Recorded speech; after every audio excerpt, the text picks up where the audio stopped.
L'exception sénégalaise est d'abord le fruit d'un héritage, celui de la présence française qui, dès le XVIIe siècle, au Sénégal et seulement au Sénégal, s'est faite à travers les 4 communes. 4 comptoirs établis sur l'Atlantique et destinés au commerce, notamment d'esclaves. Saint-Louis, Gorée, Rufisque et Dakar, où se sont constituées des sociétés métisses. Ce n'était pas une colonisation comme au XIXe siècle. Il y a eu d'abord une colonisation, une présence physique, une colonisation qu'on pourrait appeler une colonisation d'ancien régime, qui a formé des sociétés métisses. Ce brassage entre Français et Sénégalais a donné naissance à une culture de la négociation, du débat. Les habitants des 4 communes sont aussi devenus citoyens français à part entière dès la fin du XVIIIe siècle. Des particularismes que la colonisation violente, elle, du siècle suivant, n'arrivera pas à faire disparaître.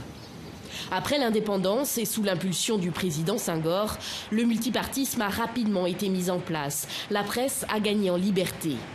L'armée sénégalaise, de son côté, n'a jamais tenté de renverser les gouvernements élus successifs. L'armée sénégalaise a été constituée au départ, dès l'indépendance, par peut-être presque 50% de militaires, de soldats, de sous-officiers et d'officiers supérieurs issus de l'armée française. Donc des gens qui ont fait la Deuxième Guerre mondiale, l'Indochine, etc. et l'Algérie, donc qui sont professionnels. Ces forces de défense et de sécurité sont républicaines.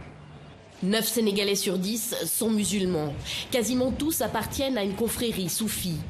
Parmi les 2 plus importantes, les Mourides qui financent la construction de cette immense mosquée en plein cœur de Dakar. Un symbole de puissance pour cette confrérie qui joue aussi un rôle de stabilisateur de la société. La Mouridia, c'est des personnes avec un poids assez important sur tous les plans, c'est-à-dire sur le plan social, religieux, économique et je dirais même politique, parce que vous savez, tout est politique. La politique, c'est quoi? C'est autre chose, c'est l'organisation en quelque sorte de la cité. L'exception sénégalaise n'empêche pas des périodes électorales, notamment présidentielles, extrêmement tendues.